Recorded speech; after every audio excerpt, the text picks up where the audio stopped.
Ciao a tutti, io sono Alessandro Azzini e oggi vi parlerò di scudi nuragici. Esistono due diverse tipologie di scudi nuragici finora documentate. Uno è lo scudo circolare, solitamente con delle ornamentazioni sopra, che possono essere queste trifogliature oppure dei disegni geometrici di diverso tipo. L'altro è lo scudo dei giganti di Monteprama, come questo, che è una ricostruzione proprio di quello utilizzato dalle statue dei cosiddetti pugilatori. Questo scudo si vede anche in 2 o 3 bronzetti, come quello da Ozieri, dalla località di San Luca,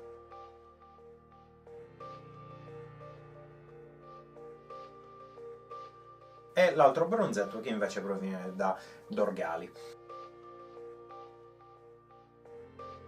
Questi due scudi si presentano nei bronzetti con delle leggere differenze rispetto ai modelli di Monteprama, che sono assolutamente, diciamo, con una forma tegola. Forse questa motivazione è dovuta al fatto che i bronzetti hanno subito delle deformazioni plastiche nel periodo in cui erano sepolti sottoterra. Queste sono le due principali tipologie di scudi. L'altra tipologia è quella del cosiddetto pugilatore. Comunque la statuetta è ritrovata a Vulci. Questo scudo presenta una forma, diciamo, conica e con una leggera apertura nella parte sottostante. Queste sono le principali tipologie di scudi esistenti per il periodo nuragico che sono state documentate. Esiste un modellino di scudo ritrovato nella località di Sasè de Soscarros, però questo modellino a parer mio è molto somigliante a quello utilizzato dai cosiddetti pugilatori. Queste sono le principali tipologie di scudi esistenti in periodo nuragico che sono state documentate. Oggi vorrei parlarvi delle diverse possibilità costruttive impiegabili in questi tipi di scudi. Parlerò principalmente degli scudi circolari perché sono la tipologia numericamente più diffusa nelle raffigurazioni. Dedicherò in seguito un altro video solo alla ipotetica modalità di combattimento utilizzabile che si può dedurre dal metodo costruttivo impiegato per lo scudo.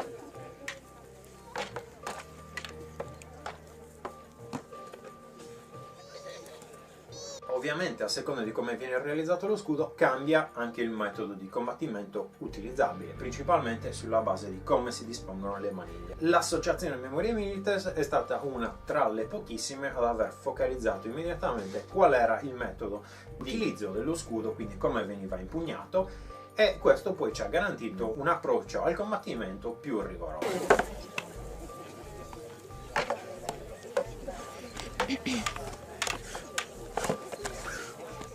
Una delle principali tipologie di scudo è questo che vi ho già mostrato prima, il cosiddetto modello con l'ornamentazione a trifoglio. L'ornamentazione in questo caso sembra disporsi con questa forma a trifoglio più queste bande laterali di cui non si è mai capito bene il senso. Il senso, o almeno quello che ho scritto nella mia tesi di laurea e nel mio libro, è che forse queste bande, come potete vedere, servono a proteggere il braccio posto dietro di esso. Chiaramente non esiste un laccio, una banda per tenerlo. Questo laccio che si vede qui è solo, come dire, quello che poi si utilizza per portare lo scudo in spalla. Ad esempio potete vedere che è molto agevole fare questa operazione e così si porta lo scudo. Diversi bronzetti mostrano questo dettaglio, altri bronzetti invece mostrano lo scudo con questa sorta di cinghia attorcigliata su un bastone o su un'ipotetica arma, come ad esempio quelle che sono state ipotizzate come delle spade votive. Lo scudo si utilizza molto velocemente, come potete vedere, con un gesto abbastanza rapido può essere impugnato con facilità. Le dimensioni, ipoteticamente parlando, sono state desunte dai bronzetti intorno ai 50-60 cm. Non di più e non di meno, anche se sugli scudi inferiori ai 60-50 cm si può ipotizzare un utilizzo più come delle sorte di boccolieri. Lo scudo in questione è stato ipotizzato ad esempio in solido legno con una maniglia. L'altra cosa che caratterizza questo scudo, adesso impugnato al contrario, è l'umbone conico, che insomma è qualcosa che non si vede spesso nelle raffigurazioni, nei reperti di umboni dall'antichità, se non nel periodo cosiddetto della Dark Age.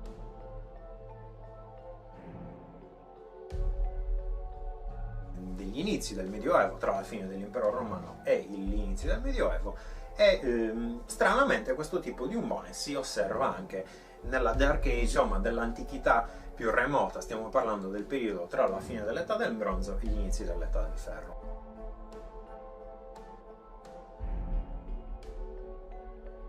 Che infatti è il periodo in cui si ipotizza siano stati realizzati i bronzetti nuragici di cui stiamo parlando.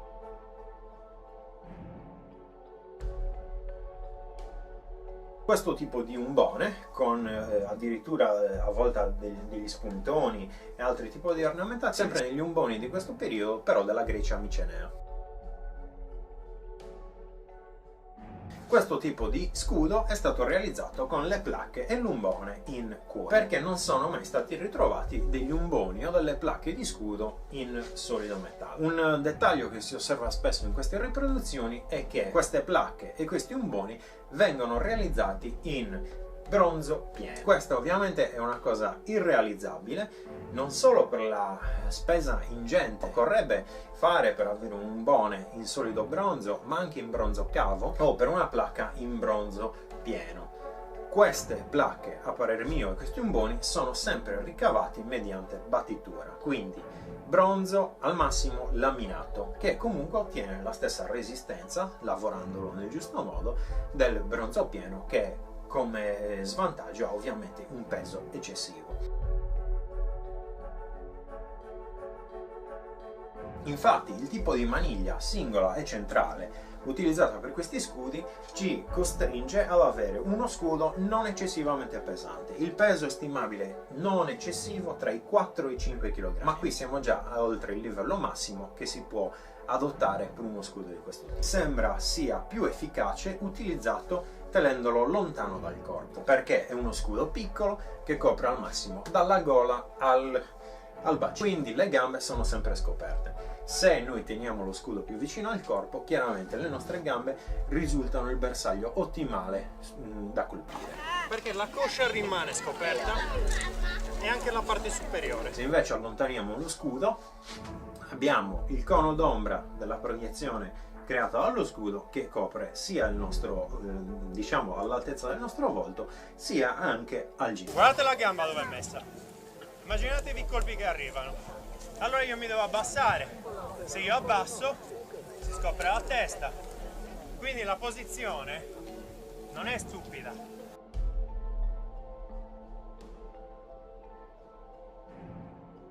Ovviamente uno scudo molto pesante è quasi impossibile da tenere in questa posizione. Sono stati fatti degli studi su questa tipologia di scudo, perché sì, questo è uno scudo nuragico, ma come tipologia può essere assimilato benissimo a uno scudo vichingo o longobardo, perché si tratta sempre di uno scudo piatto, circolare e con un umbone centrale che può essere conico o comunque emisferico.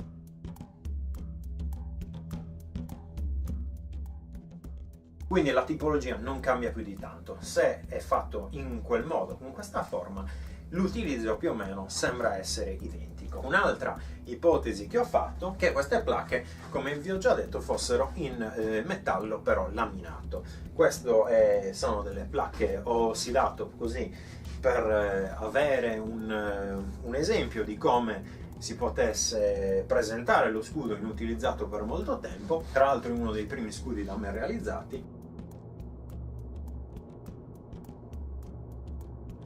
adesso è impugnato nel modo sbagliato, perché come vedete questa linea, invece che coprire il mio braccio, va nel senso opposto. Il modo giusto sarebbe questo, però come vedete uno scudo con del materiale, del metallo laminato, comunque ha la stessa efficacia protettiva, è più o meno utilizzabile allo stesso modo, non pesa eccessivamente e insomma presenta tutti i vantaggi del caso. Anche in questo modello avevo ipotizzato una maniglia lunga. In realtà nel tempo si è visto che queste maniglie sembrano essere molto più corte e diciamo si sviluppano da questo punto a questo punto dello scudo.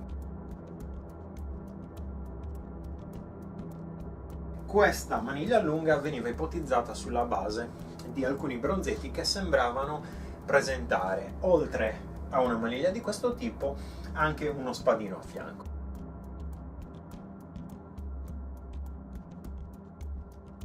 In realtà poi nel tempo ho capito che gli spadini sono molti di più e che le maniglie sono più ridotte, e anche questa informazione è stata riportata nel mio libro.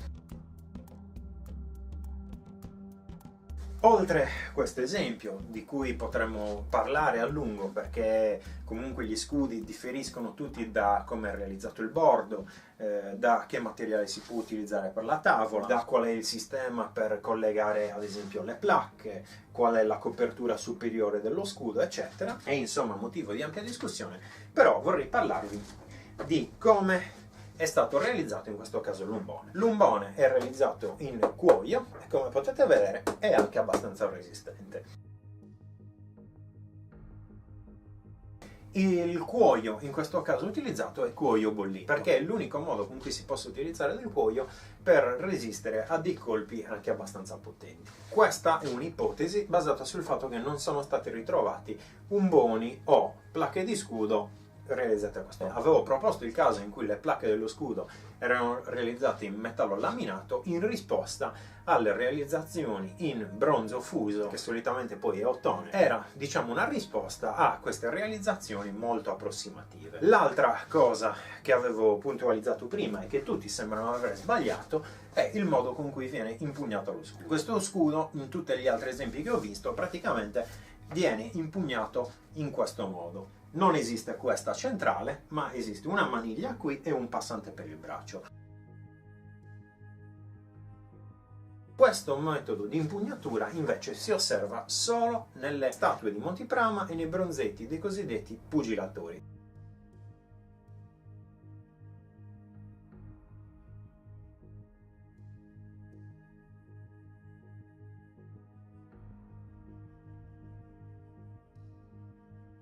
Quindi qualsiasi realizzazione vediate con questo metodo è non filologica, non rigorosa, e questo è importante perché poi inficia il modo con cui vengono ottenuti gli spadini dello scudo. Gli spadini dello scudo che sono stati ipotizzati come armi da lancio, come spade di riserva, eccetera, eccetera, in realtà con questo dettaglio assumono un significato totalmente diverso. Potete quindi capire che il modo con cui si impugna lo scudo poi influenza sia lo stile di combattimento sia quanto esso può pesare, perché se facciamo un esempio con l'aspis o l'oplon greco, come vedete uno scudo di queste dimensioni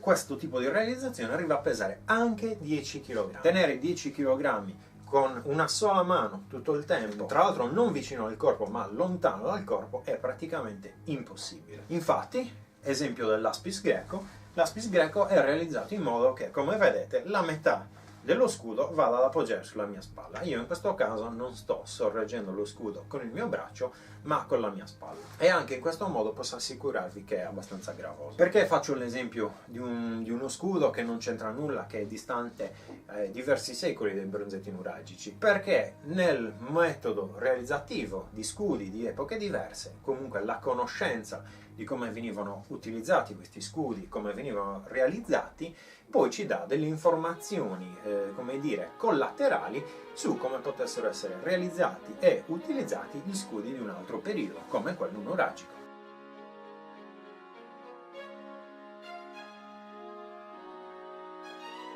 Come potete vedere, il tipo di maniglia utilizzata in questo caso, l'antilabe e la porpax, il passante per il braccio e l'impugnatura per la mano, sono né più né meno come quelli proposti per alcuni scudi nuragici da altri appassionati. Questo metodo, come vi ho già detto, esiste solo per gli scudi della cosiddetta classe dei pugilatori.